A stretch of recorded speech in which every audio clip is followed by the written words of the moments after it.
내담자하고 이 내담자가 바깥에서 생활을 할 때에는 늘 조건적인 관계를 가져왔었던 거죠. 공부를 잘해야지 부모님이 칭찬을 하고 좋은 대학에 들어가야지 사람들이 인정을 하고, 어쩌면은 자연스러운 현상일 수 있지만 또 가정적으로 어렵다라고 하는 것은 부모님이 아이들을 살갑게 양육하기가 어려웠던 환경이에요. 그래서 전체적으로 한 번도 이 내담 학생들이 자라오는 동안에 어른들로부터 진지하게 인정을 받아본 적이 별로 없네요. 그냥 세계적으로 어릴 때서부터 부모님이 이제 살림도 어렵고 학력도 좀 떨어지시고 또 시골 지역에 있는 아이들이 또 이제 많이 들어오니까 대구에 있지만 학생들 보면은 경북 지역에 있는 학생들, 또 경북, 울산, 구미, 문경, 이렇게 경주, 이렇게 쭉 경북 지역에 있는 학생들이 더 많죠. 대구 애들보다는. 근데 그곳에 살고 있었기 때문에 이제 농촌 지역이었었고 부모님들의 학력도 좀 떨어지시고 살림살이도 그렇게 막 원활하지 않고 학교 공부라든지 이런 것들에 대해서 이렇게 잘 지원을 받지를 못하고 이제 그렇게 늘 혼자서 고군분투하고 어른들로부터는 인정을 받지 못해온 학생들이 꽤 많은 거예요. 근데 얘네들이 자라오면서, 근데 우리나라는 어때요? 경제와 학력, 또 성적 이런 것들이 굉장히 중요한 평가 준거이잖아요. 그러니까 아이들이 상당히 위축되어 있고 또 이것들이 같이 있는 경우가 꽤 있는 거죠. 부자로 살고 있는데 성적이 떨어지는 아이도 물론 있고, 또 살림이 좀 어렵지만 또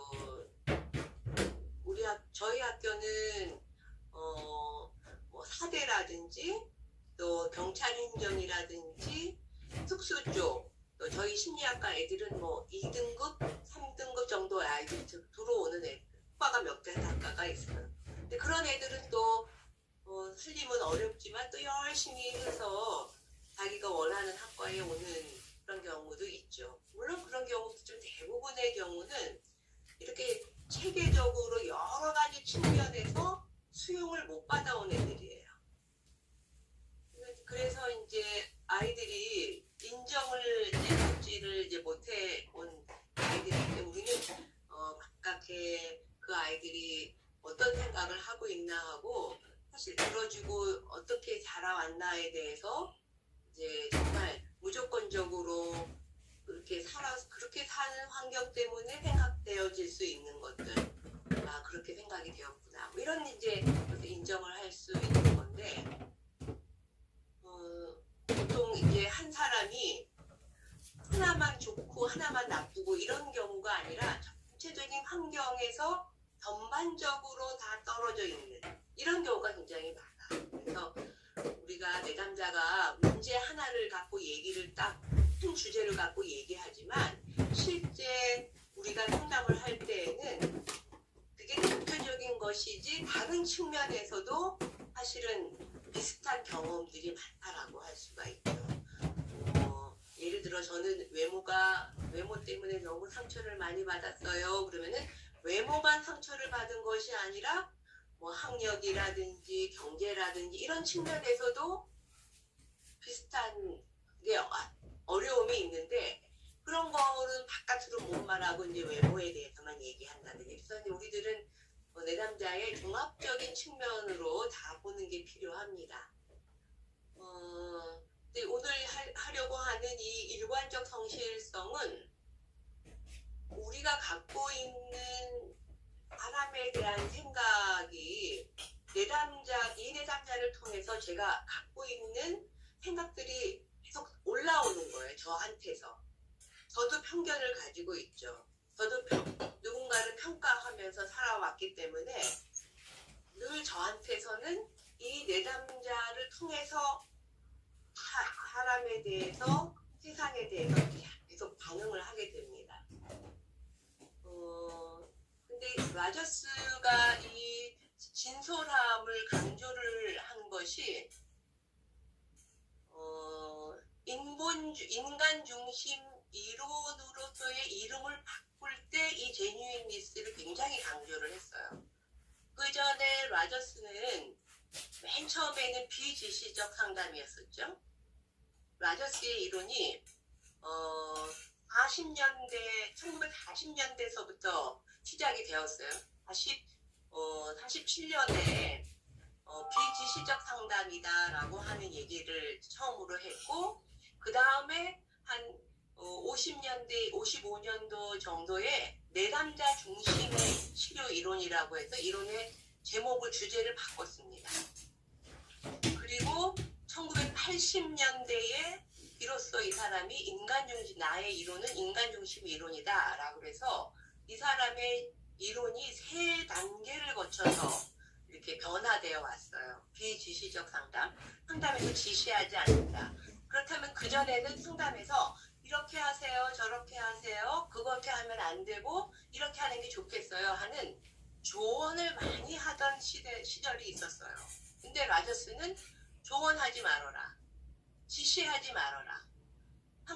내담자도 자기를 회복시키고 자기를 성장시킬 수 있는 힘이 있는데 지금 억압되어서 잠재력이 안 나올 뿐이다. 그것을 회복시켜 주어서 스스로 변화할 수 있게 해야 돼. 그래서 비지시적, non-directive counseling 이렇게 얘기를 했었는데, 그 다음에는 지시하지 말라라는 얘기에서 두 번째 단계는 내담자 중심을 해야 된다.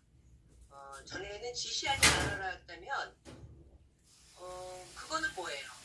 리더가, 카운슬러가 내담자한테 이렇게 하라니까 무게중심이 사실은 카운슬러한테 있었던 거죠.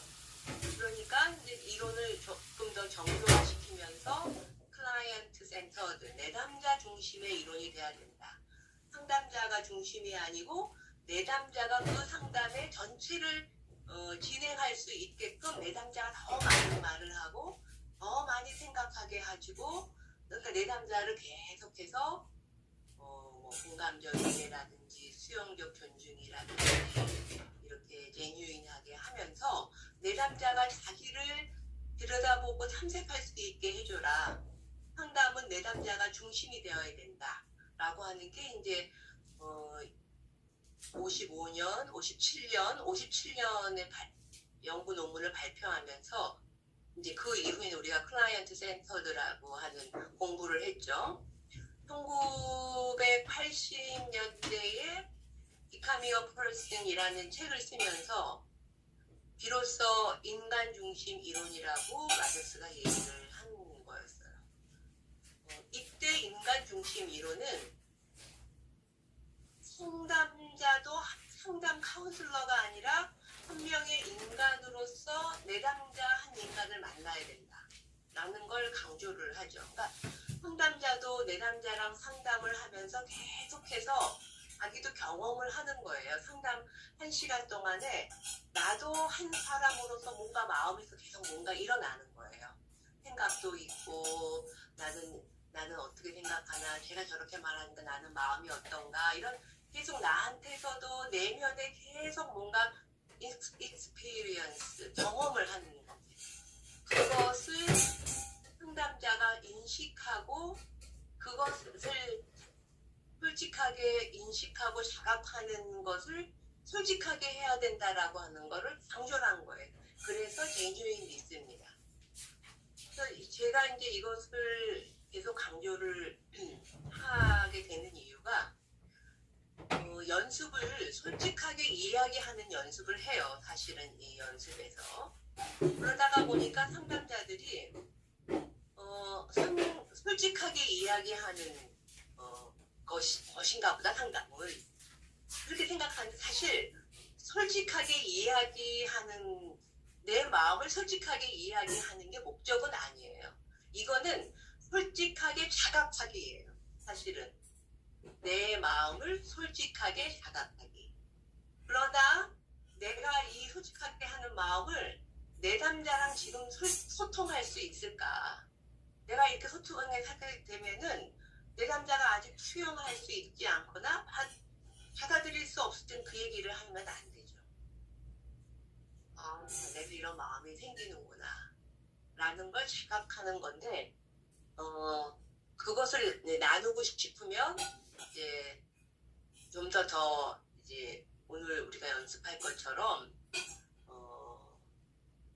좀 더 깊은 생각을 하면서 내가 왜 그런 마음이 생겼는지에 대해서 더 깊은 얘기를 하고 다시 내담자한테 자기의 마음을 설명을 해줄 수 있는 것까지 가는 게 일반적 성실성인데, 또 상담자들이 설명한다, 자기 마음을 소개한다, 열어준다라고 하면은 너무 많이 길어지는 거예요. 내담자보다. 그러니까 그것을 제가 아주 참 여러 가지가 참 어려웠었어요. 그래서 많이 사용하기는 않죠. 이제 내담자가 자기의 행동이 상대방한테 어떤 영향을 미치는지를 잘 모르는 경우가 있어요. 특별히 내담자들은 더욱더 그렇습니다. 나는 잘 되라고 아이한테 막 얘기를 했는데 아이들이 내 말을 안 받아들이고 오히려 나하고 관계가 나빠졌어요. 뭐 이런 식의 얘기를 하시는 분은 자기가 아들을 사랑해서 얘기를 했다는 것만 강조해지 듣는 사람의 입장에선 지겹고 그렇게 할 수가 없는 얘기였었고 뭐 이런 내용이었거든요. 근데 제가 상담을 하다가 보면은 그분의 아들로서 무엇을 느낄 수 있는지를 제가 느낄 때가 있어요. 와서 막 자기 딸 잘났다고 얘기하고 자기가 얼마나 열심히 해왔는지 자기가 얼마나 완전 무결한지 이런 얘기를 막 한다면 저도 막 질려버리고 저도 막 지겨워질 때가 있거든요. 그때 제가 이제 올라오는 거예요. 지금 너무 지루하고 너무 지겨워. 근데 이게 왜 그럴까? 이 사람이 똑같은 패턴으로 계속 강조만 하고 다른 사람 마음을 헤아리지 않고 이런 얘기하면 저한테도 깊게 올라오죠. 그럼 제가 내가 이 사람의 파트너로서 이 사람의 혹은 아들로서 이 여성의 남편으로서 만약에 있었다면은 이런 마음을 느꼈을지도 모르겠다.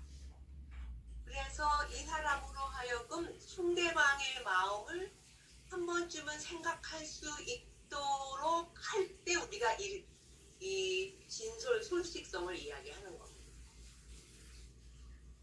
내담자한테 유익하게 하기. 그래서 솔직성을 잘못 가르쳐주면 폭력적이 될 때가 있어요. 제가 그래서 상담에 부모 교육할 때 아이 메시지 쓰라고 PT 이런 데서 아이 메시지 이런 얘기 많이 하거든요. 저는 아이 메시지 못하게 해요. 힘이 기울어져 있는 상태에서는 제가 아이 메시지는 안 되고 굉장히 폭력적이다 이런 말씀을 드린 적이 있었죠. 그래서 이 솔직성은 자신의 마음 상태를 진솔하게 자각한다라고 하는 거예요. 우리 자신도 상담자도 혹은 목사님도 솔직하게 자각하기가 쉽지가 않다는 거죠. 방어하려고 그러고 듣기 싫은 말을 안 들으려고 하고 뭐 이런 경우가 있다는 거죠. 근데 자기 마음속에서 일어나는 것을 내가 마음에 이런 것들이 일어나네. 이 사람하고 얘기하는 사이에 내가 이런 것들이 경험이 되네.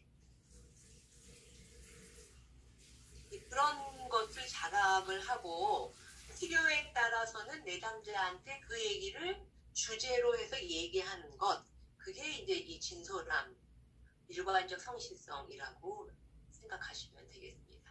내담자에게 상담자가 개방적이고 정직하고 신뢰로운 사람이라는 걸 경험하게 하는 거죠. 상담자 있네, 선생님 있네, 목사님이 있네 이렇게 하는 것이 아니라 이 사람이 이분도 한 사람의 사람이고 나랑 이야기하면서 마음에 일어나는 것을 이렇게 솔직하게 숨기지 않고 얘기해 주는구나, 이렇게 공유하고 싶어 하시는구나, 이런 것을 경험하게 만들어주는 거. 내가 얼마나 솔직한지 이런 거를 알려주는 게 중요한 건 아니다라는 거고요. 그래서 자신을 드러내기 전에 자신의 진정한 마음을 알아야 되죠. 배인으로서는 어떤 마음이 드는지, 역할로서는 어떤 마음이 드는지.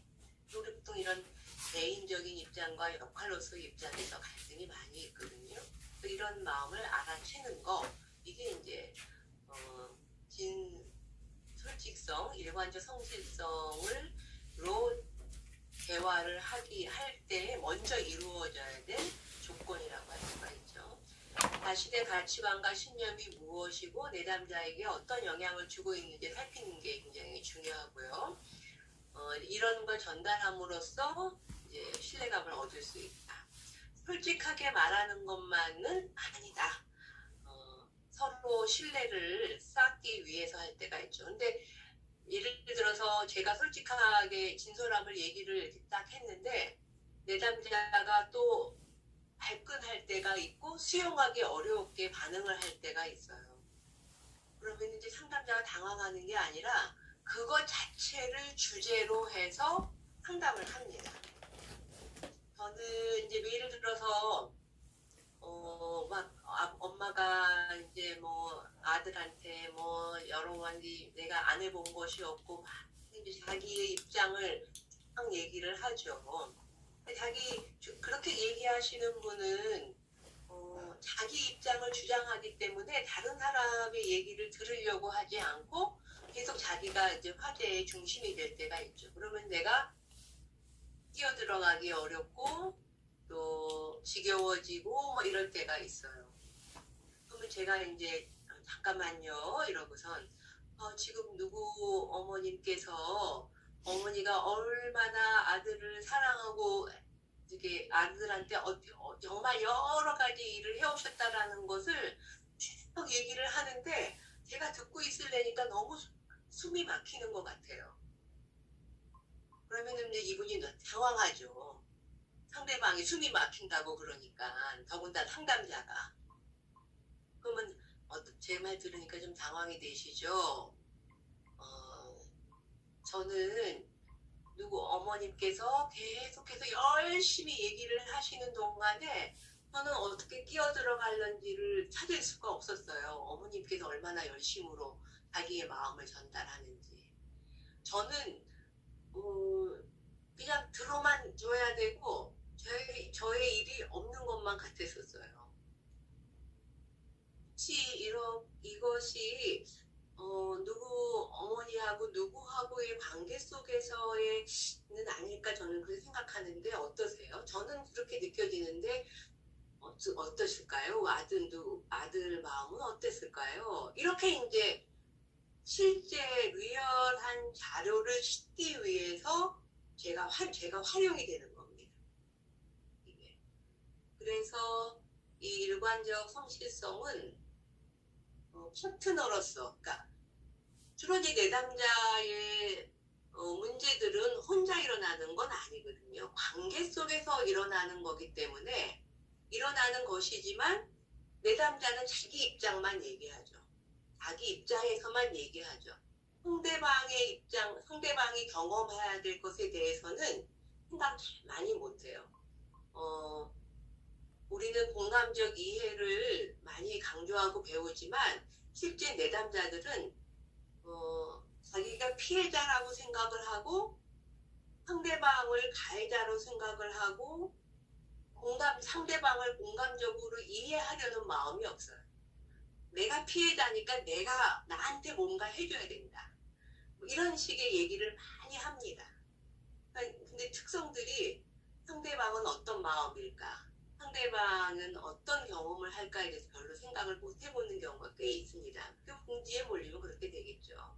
그래서 가끔 제가 이런 진솔함, 저의 경험, 누구시하고 이야기하면서 제가 경험이 되는 거. 지금 제가 막 숨이 막히는 것 같은데, 제가 막 너무 지루해졌는데, 제가 너무 무서워요. 뭐라든지 그런 얘기를 할 때가 있어요. 그러면 이제 상대방이 당황하죠. 상담자가 부정적인 정서를 경험한다고 하니 뭐 얼마나 당황하겠어요.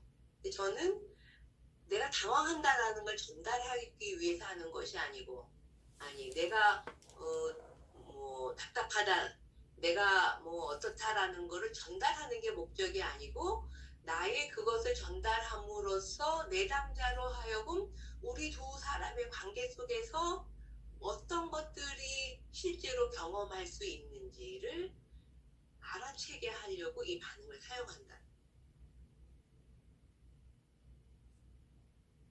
네. 그래서 이제 상담자 이것을 다루다가 보면 내담자들은 정말 상담자랑 가까워집니다. 쉽지는 않죠. 우리도 제가 이제 상담자 훈련을 할 때 정말 굉장히 중요한 도구인데, 대부분은 가지고 온 문제로 논의를 해요. 내담자가 가지고 온 문제. 근데 이 일관적 성실성은 문제가 아니라 지금 여기에서의 너와 나의 관계를 가지고 얘기하는 거예요. 그래서 우리가 보통 인간 중심 이론이 here and now, 경험주의적 이론이다 이렇게 얘기하고, 다른 말로는 경험주의 이론이다, 경험적 이론이다, 또 here and now를 강조한다, 지금 여기를 강조한다, 이렇게 얘기를 우리가 하는 이유가, 내담자는 가지고 오는 문제가 집에서 있었던 일이죠. 저기에 내어에서 있었던 거죠. 그리고 어저께 그때 저번에 있었던 얘기예요. 그러니까는 there and then이죠. 저기에서 그때 있었던 일입니다. 근데 이 일관적 성실성은 상담자와 내담자 사이에 지금 here and now에 있었던 발생하는 것을 가지고 얘기하는 거죠. 그래서 사실은 이 일관적 성실성이라 이름 붙인 라저스의 진솔함, 제뉴인니스는 라저스한테는 제일 중요한 것으로 얘기가 돼. 제가 소개는 공감적이에 무조건적 존중 이렇게 소개했지만, 사실은 라저스는 진솔함을 먼저, 상담자가 진솔하고 그 다음에 무조건적으로 존중하고, 이런 걸 더 강조를 하고 있습니다. 상담이 아니센트에서 저는 일상생활에서 자신이 솔직하다고 하면서 하고 싶은 말을 다 하는 사람들이 있어요. 나는 솔직해서 말인데 누구처럼 음흉하게 얘기 안 하고 넘어가지 않고, 나는 솔직해서 다 얘기할게 이러면서 쫙 얘기하는 사람이 있어요. 그 사람은 상대에게 어떠한 영향을 미치는지 확인하지 않은 채 일방적인 경우가 허다한데, 이거는 솔직을 빙자한 폭력 혹은 이중 메시지 일 때가 더 많다라고 하는 거죠. 그래서 우리나라 사람들이 하고 싶은 말을 못하고 살잖아요. 잘 참고 가죠. 특별히 목사님들은 더더욱 그러실 거예요.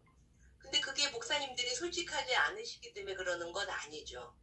배려를 하시기 때문에 그렇죠. 지금 내가 이런 말을 하면은 그 사람이 더 상처받을 수 있고, 그거를 받아들일 수만큼의 지금 상황이 되지 않으니까 하고 싶은 말 못하고 갈 때가 있는 거잖아요. 하고 싶은 말을 다 하고 살면 어떻게 되겠어요? 근데 우리 주변에 보면은 솔직하다는 것을 빙자해서 하고 싶은 말 다 쏟아놓고 뱉어놓고 하는 사람들이 있어요. 그 사람한테 뭐라고 하려면, 난 솔직해서 그래, 마음에 못 가둬도 난 뒤끝은 없어 뭐 이러면서 다 뒤끝은 없다고 그러면서 자기 하고 싶은 말 다 쏟아놓죠. 그런 사람들은 그것을 가지고 있는 챔버가 그릇이 작은 거예요. 자기도 늘 경험을 하는데 이걸 쏟아놓아야지 새로운 걸 경험하니까 그릇이 작은 사람들이 계속 쏟아놓죠. 근데 우리도 그릇이 작은데도 가지고 있으면은 또 막 저기저기 쑤셔 넣으니까는 막 집안 안에서 막 썩고 막 뒤집고 막 이러니까 힘들긴 할 때가 있는데, 우리나라는 이제 집단 문화니까 이렇게 상대방 배려가 더 많이 있는 편이죠. 그래서 자기 속이 곪고 있는다는 것을 모르는 경우가 많이 있는데, 사실은 그렇게 참고 얘기 안 한 거는 뭐 자신이 없어서인 것도 있죠. 그러나 상대방을 배려하고 맥락을 배려하고 그럴 때가 있어요. 어떤 때 저는 내 남자가 저는 할 말 못하고 살아요. 뭐 그때 싸버쳐주고 싶었는데 얘기 못하고 와갖고 뭐 밤새 가슴 두들겼어요. 이런 사람한테 당신이 그때는 당신 나름대로 계산을 다 했던 거다. 그때 얘기를 했으면은 이 관계가 깨지고 다시는 안 볼 건데 안 보겠다 그럴 때나 얘기 다 하지. 그렇게 얘기 다 하고 또 어떻게 그 사람 보겠냐. 이 사람을 계속 봐야 되니까 당신이 볼 사람이니까 내가 데리고 간다 하고 붙이고 있었는데 그걸 당신이 소화해내기 어려워서 이렇게 한 거야. 얘기 못한 것 자체가 문제가 있는 게 아니야. 이렇게 얘기할 때가 꽤 있죠. 그런데 이제 상담에서는 내담자의 히어앤나우, 내담자의 관계의 히어앤나우를 서로 실제로 이거를 주제로 얘기하기 위해서 이렇게 진솔함, 일관적 성실성을 반응을 하게 됩니다. 상담자, 내담자 사이에. 네.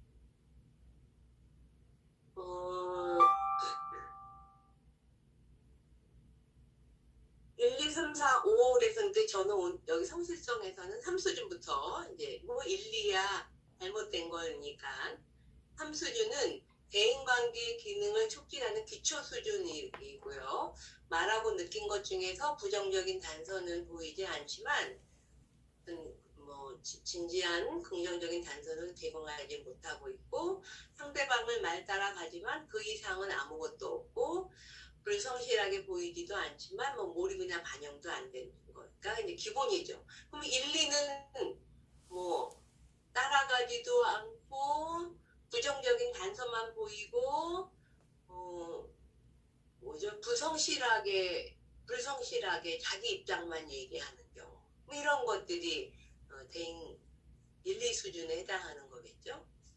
그러면 4수준은 어떤 내용인가? 긍정적이든 부정적이든 진지한 반응을 나타내며 긍정적인 반응 단서를 건설적 방식으로 제시하는 수준, 자신의 감정을 충분히 표현하는 것을 충분하게는 못하지만 그래도 자신이 할 수 있는 것을 솔직하게 얘기를 한다. 자신의 감정과 일치하게 얘기한다. 감정의 내용이 무엇이든지 간에 상대방의 관계에 대한 보다 깊은 탐색을 기초로 사용할 수 있다. 이게 굉장히 중요한 거죠.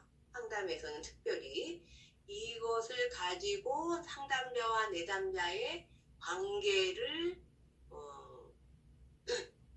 이제 진짜 인간적 관계를 시작할 수 있다라고 하는 거죠. 5수준은 뭐 자유롭게 상대방과 비타산적인 관계에서 자유롭고 깊게 자기의 모습을 드러낸다. 자발적으로 상호작용을 하며 즐거운 것이든 상처를 입히는 것이든 모든 형태의 경험을 자기가 스스로 받아들인다. 나한테서 그런 게 일어나고 있다라는 걸 그냥 단지 얘기한다는 거죠. 상처를 입히는 반응의 경우라도 깊은 수준으로 자신과 상대방에게 개방적이 되도록 건설적으로 제시하는 거죠.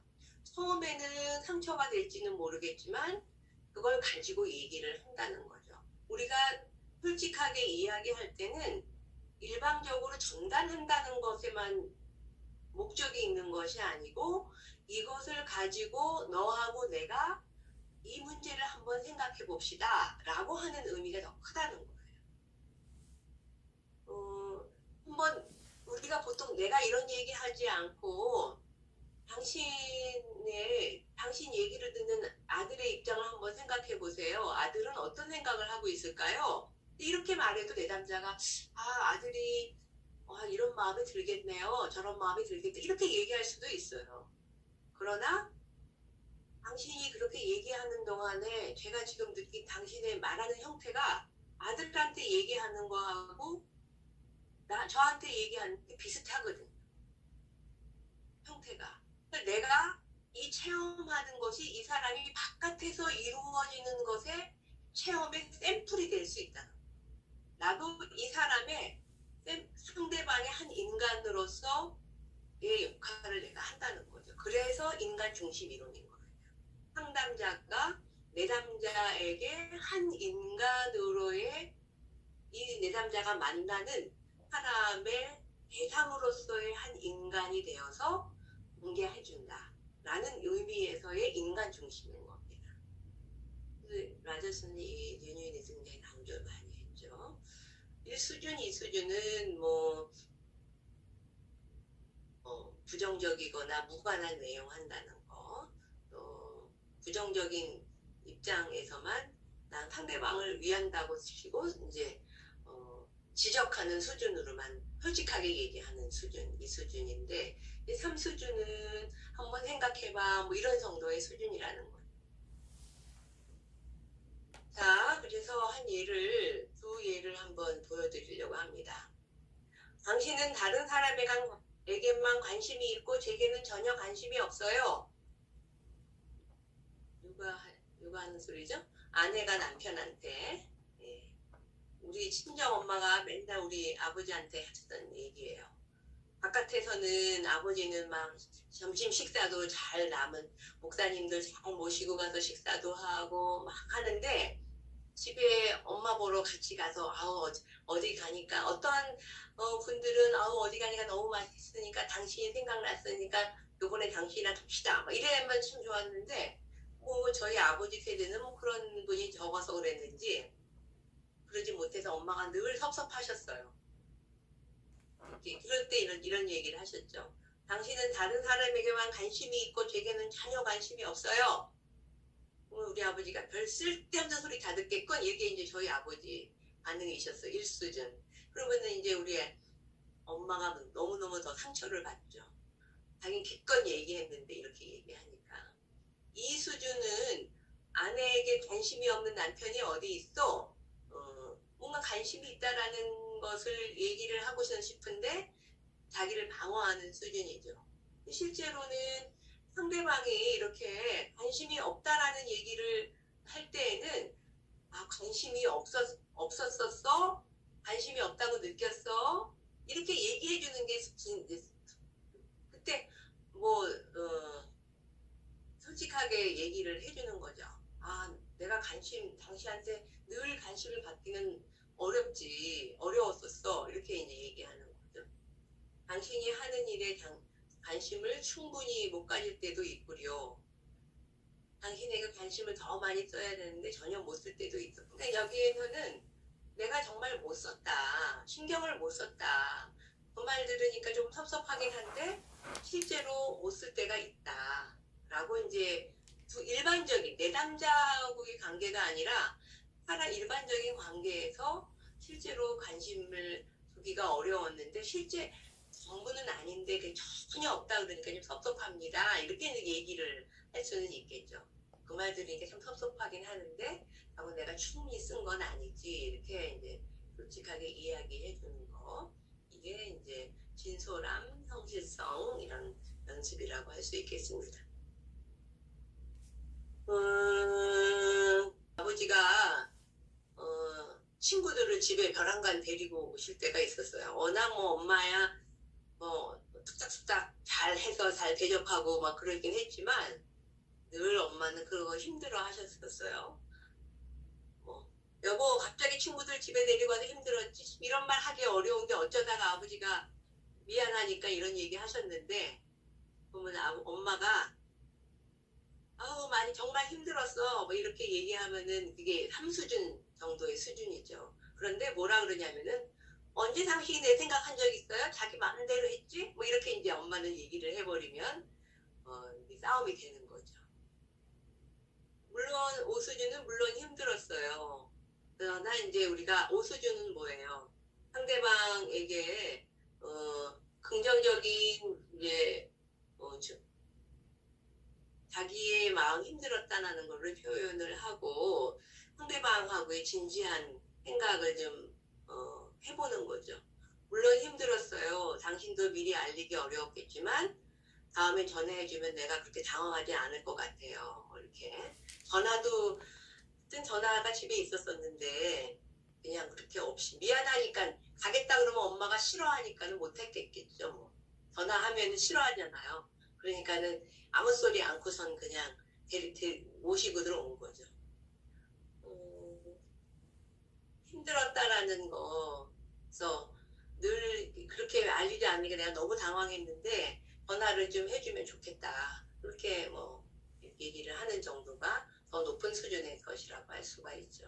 이거는 일반적인 입장에서의 대화의 형태였었는데 보통 이제 사례에서도 금방 말씀드렸던 것처럼 내담자가 자기 입장만 생각하고 피해자로서의 입장 그러면은 그 상대방이 경험하는 것들에 대해서 우리가 나를 통해서 그런 것들을 리얼하게 경험을 해볼 수 있다는 거죠.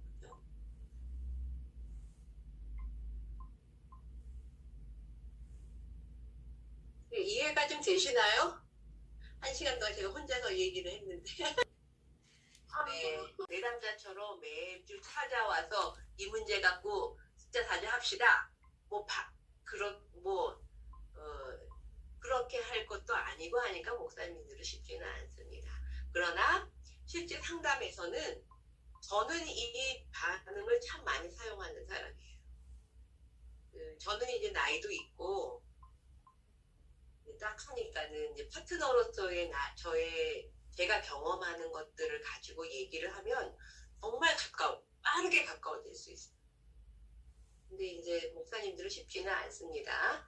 그래서 일관적 성실성은 그런 제일 중요한 측면이 나한테 일어나는 감정이 뭐구나. 저 사람이 얘기하지 않았지만 저 사람한테는 이런 관계가 있겠구나를 내담자가 얘기하지 않은 거를 체킹하는 거예요. 저 자신에 대한 자각이 굉장히 중요하죠. 그래서 아마 우리 한 교수님이 감수성 훈련과 의사소통 이렇게 제목을 잡으신 게 그 감수성 훈련이 바로 이겁니다. 내가 나에 대해서 알아챈다. 지금 나한테서 뭐가 일어나는 것들. 아마 아까 10기나 11기, 12기 이런 데서는 집단 상담하셨을 때 지금 뭐를 경험하세요? 뭐가 느껴지세요? 어떤 마음이 드세요? 이런 거를 아마 상담에서 많이 하셨을 텐데 내담자랑 얘기를 하다가 보면 끊임없이 저한테서는 반응이 나오게 돼 있어요. 저도 한 사람의 유기체리. 이 감정은 제가 가지고 있는 성격 때문에 저의 문제 때문에 생기는 것일 수도 있고 지금 이 사람하고 이야기하면서 올라오는 것들이에요. 그래서 많은 상담자들이 그러죠. 잔잔하게 자기한테 올라오는 느낌, 정서, 생각 이런 것들을 계속 지각을 하는 거예요. 그러니까는 상담하면서 내담자하고는 얘기해야 되고 자기는 속에서부터 계속 그런 거를 체킹해 나가야 되고 그래서 이런 이중 작업을 계속 하는 겁니다. 들으면서 나한테 올라오고 들으면서 나한테 올라오고 내가 인간 대 인간으로서 경험하는 이분은 내담자는 자기와 남편, 자기와 친구에 대한 얘기를 하지만 주로 자기의 입장에서 주로 사건 중심으로 얘기를 하는데 그 사건에서는 리얼한 파트너로서 그 사람하고 친구하고 이루어지고 있는 그것이 여기서도 나타난다는 거예요. 현장에서. 그 현장에서의 걸 가지고 이야기를 하면 친구 얘기하는 게 아니죠. 나하고 얘기하는 거죠. 인간관계를. 사람에 대한 생각을. 그래서 인간 중심 이론이라는 것이고 경험주의 이론이라고 그렇게 얘기하는 거고 실존주의적 입장에 근거해 있다 이렇게 얘기를 하는 겁니다. 특별히 가족 상담 또 여러분 목사님들을 가족 상담 강의도 이제 들으실 때가 있으실 텐데 그 세티어 제가 의사소통의 어떤 뭐 유형에 대한 얘기를 소개했었을 때 세티어 얘기를 했는데 세티어는 경험적 가족 치료예요. 경험적 가족 치료. 이름 자체가. 그래서 상담실에 왔을 때 이 가족이 이야기하면서 무엇을 경험하는지를 그 자리에서 하는 것 같고 치료해 나가는 거거든요. 그래서 바깥에 얘기 안 듣습니다. 지금 여기에서 경험하는. 바깥에서 뭐 남편이 이랬고 아들이 이랬고 아내가 이렇게 했고 집에서 어저께 이랬고 그저께 어떻게 했고 이가 아니라 여기에서 이야기하면서 경험되는 것을 얘기하는 거. 그게 경험적 가족 치료예요. 근데 이제 그렇게 됐을 때 또 이런 얘기를 하죠. 아버지가 안 오고 엄마하고 아들하고 딸 셋만 오고 아버지는 안 왔는데 사실은 이 아버지가 문제인데 그래도 가족 치료 하나요? 이렇게 질문하시는 분들이 있죠. 그거는 한국만 안 오는 게 아니라 미국은 더 안 온대요. 그런데 아들한테 이러죠. 만약에 아버지가 지금 여기에 앉아 계시다면은 지금 뭐라고 그러실까? 이제 얘가 이제 이 아들 속에 자리 잡혀져 있는 아버지 모습을 초대하는 거죠. 그 현장에. 이렇게 해서 뭐 보나마나 뭐 소리 빽 지를 텐데요. 뭐 그러니까는 이 아들은 매개화되어 있는 거죠. 아버지의 모습이. 그러니까 아버지는 없지만 아버지가 그런 사람으로서 얘는 늘 체험이 되는 거죠. 체험되고 있는.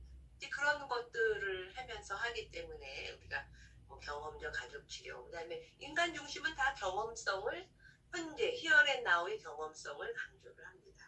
그런 면에서 진솔함, 또 저는 일관적 성실성, 자기한테 성실하다는 거예요. 상담자 자신한테 성실하다. 그걸 계속 강조를 합니다.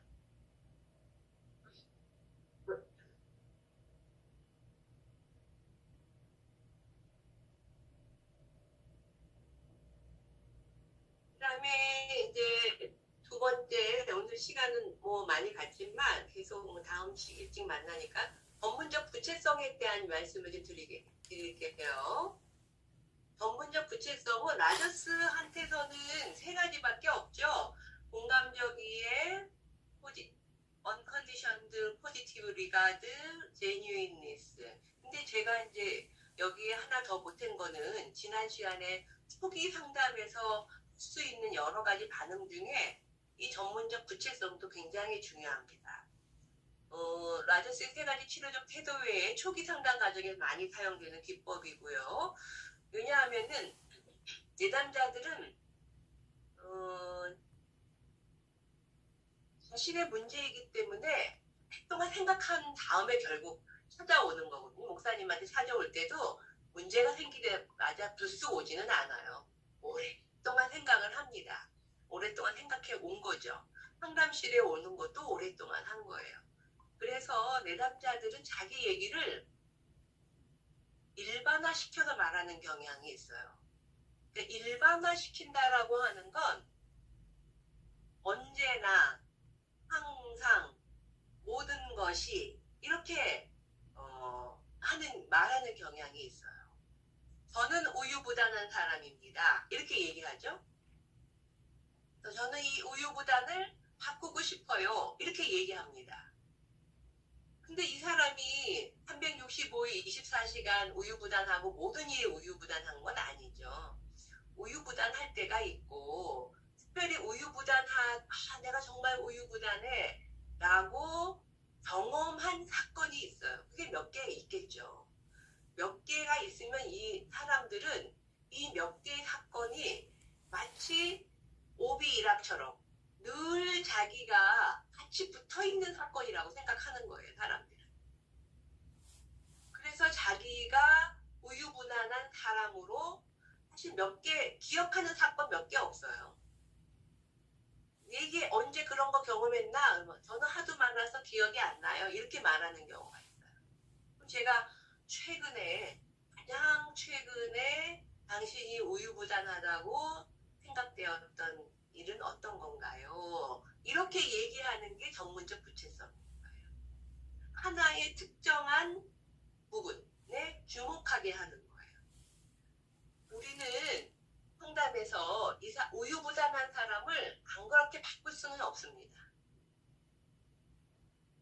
우리가 바꿀 수 있는 건 그 사람이 결정할 때 뭐가 두려워하고 어떤 갈등을 하는지를 한 에피소드를 통해서 이 사람에 대한 이해를 넓혀가는 것 뿐이지 성격 자체를 바꿔줄 수는 없어요. 그래서 상담이 성격을 변화시킬 수 있나요? 라고 했을 때 yes 할 수도 있고 no 할 수도 있습니다.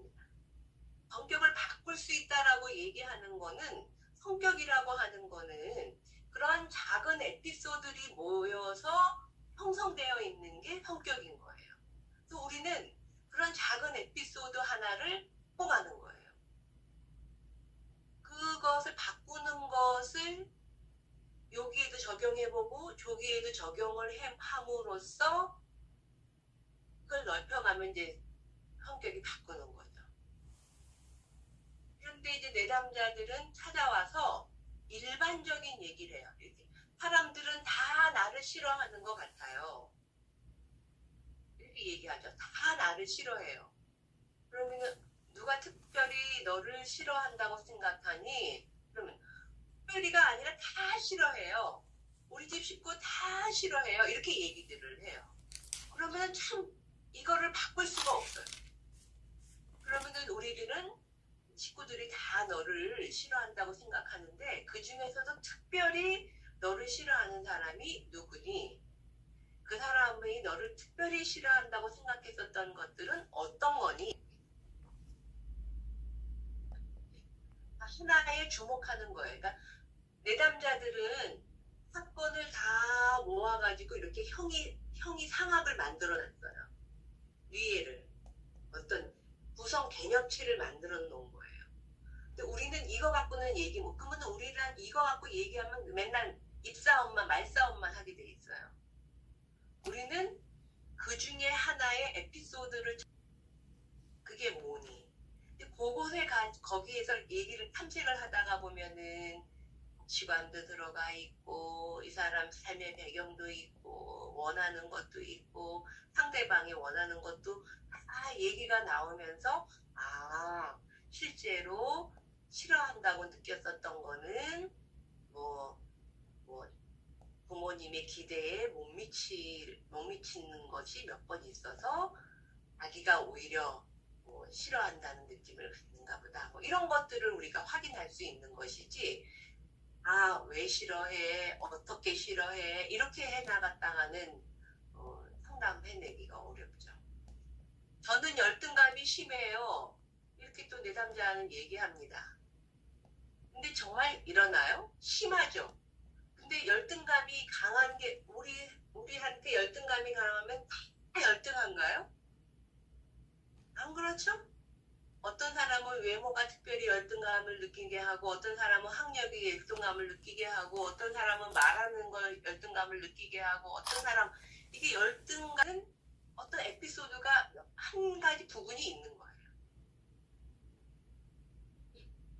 그러면 그 부분을 찾아서 구체적으로 변화시킬 수 있을 뿐이죠. 왜냐하면 상담은 마냥 하는 게 아니에요. 제한된 시간 안에 그것도 하나로 들어가는 거예요.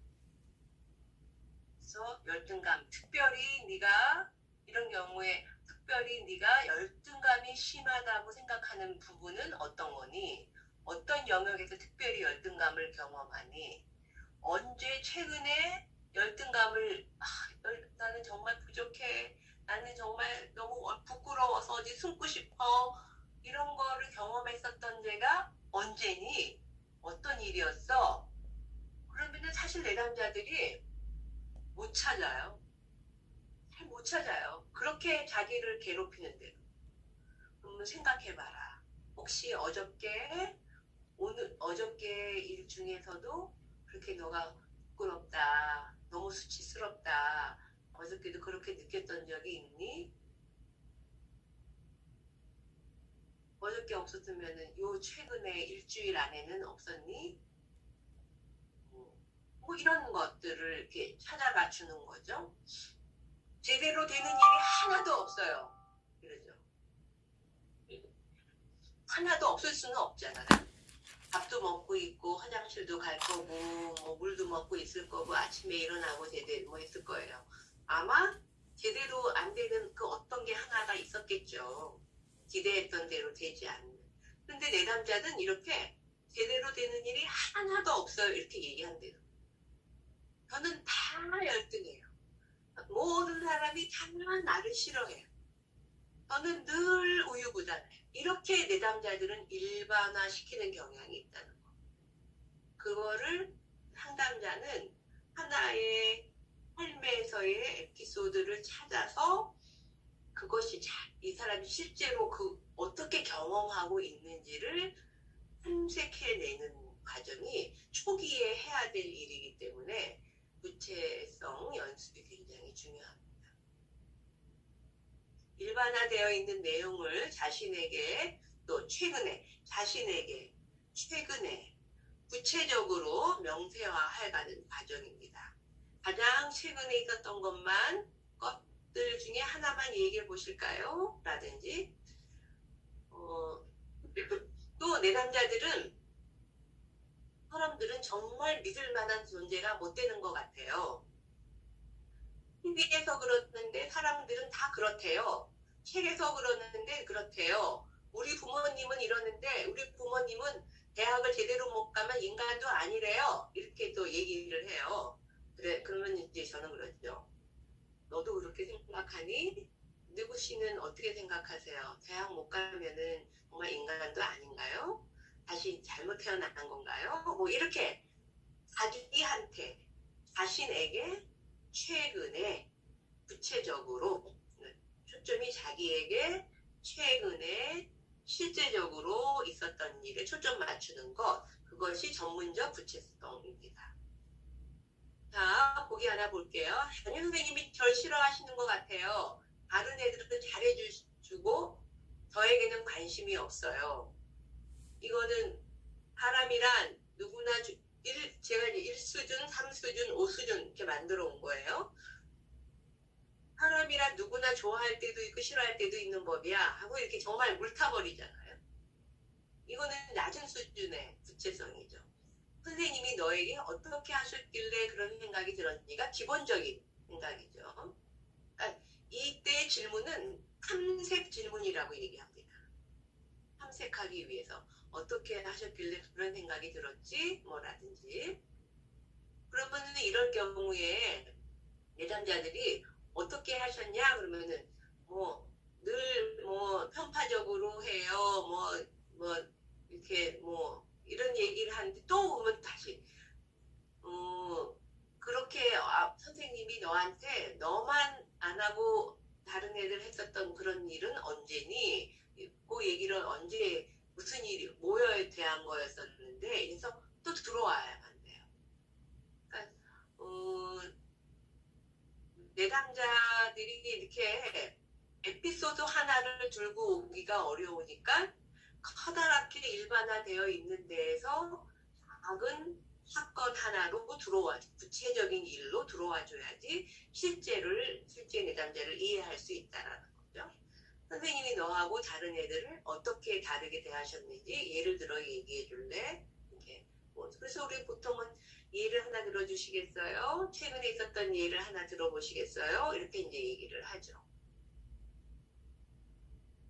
이 경우에는 내담자가 일반적으로 담임이 자기를 싫어한다는 건데 어디까지 갔냐 하면은 어떻게 다르게 대하는지 다른 애들하고 다른 애들을 잘해주고 나는 관심이 없다는 거는 어떤 걸로 알 수 있니? 이렇게 이제 하나의 일로 들어와 주는 것이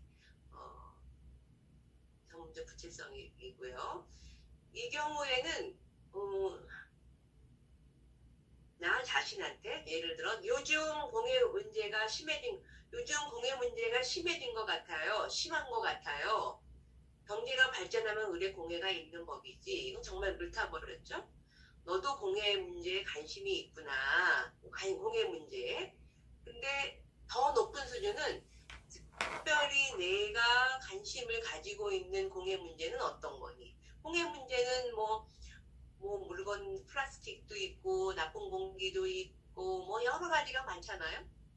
그런데 특별히 너가 관심이 있는 공해 문제, 또 너가 관심이 있는 환경 문제, 이게는 뭔지 이렇게 당신이 관심이 있는 것 이런 거에 초점을 맞추는 것이 구체성입니다. 전문적 구체성은 저기한테 이 사람 스스로한테 특별히 청소년뿐만이 아니라 많은 경우에 내담자들은 마치 자기가 생각하고 있고 자기가 어려움을 당하는 이것이 사회적 통념이기 때문에 어쩔 수가 없다. 이렇게 생각을 해요. 자기에 대한 구체적인 생각을 이렇게 깊이 해본 적이 없습니다. 너는 어떻게 생각하는데? 해서 이 사람 자신에 대한 생각들을 생각하게 해주는 것, 생각하도록 안내하는 것, 이것이 이제 전문적 구체성 연습이라고 할 수 있습니다. 목표 세 가지는 상담자와 내담자의 관계를 형성하기 위해서 나 자신이 나한테 솔직하고 상대방을 존중해주고 공감해주고 하는 태도와 관련된 기법이었었고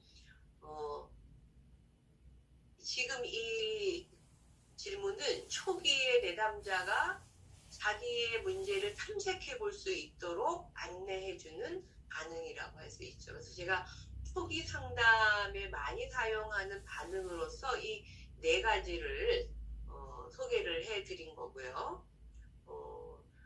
이거는 우리가 연습할 때는 요것만 집중적으로 연습하지만 내담자하고 상담을 이렇게 왔다 주고받고 할 때는 어떤 때는 공감적 이해를 하고 어떤 때는 수용적 존중을 하고 어떤 때는 이 사람하고 정말 요 문제는 얘기해 봐야 되겠다 라고 하면은 그 진솔함을 사용을 하기도 하고 이렇게 해서 관계를 맺어가는 것이고 이거는 내담자로 하여금 자기의 생각하는 것들을 조금 더 스스로가 탐색할 수 있도록 안내하는 그런 반응이라고 할 수 있겠습니다. 우리 그 책에 보면은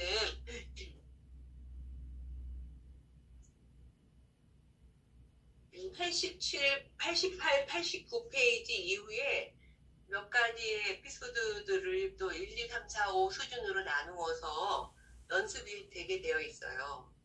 그것을 한번 해보시면 좋을 것 같습니다. 제가 그 다음 페이지는 이렇게 성도들이 일반화해서 이야기했던 에피소드를 찾아 이야기해보세요 라고 하는 거였었는데 한번 이제 오늘 성도들이 일반화해서 사람들이 요즘에 이러는 것 같아요. 이렇게 얘기하죠. 요즘에 뭐 사람들이 이러는 것 같아요. 이런 생각하죠. 이러면 일반화한 얘기거든요. 성도들이 이렇게 생각하는 것 같아요. 목사님한테 와서 뭐 목회에 도움이 되고자 해서 이제 아주 어렵게 얘기를 했었을 때에 감사합니다.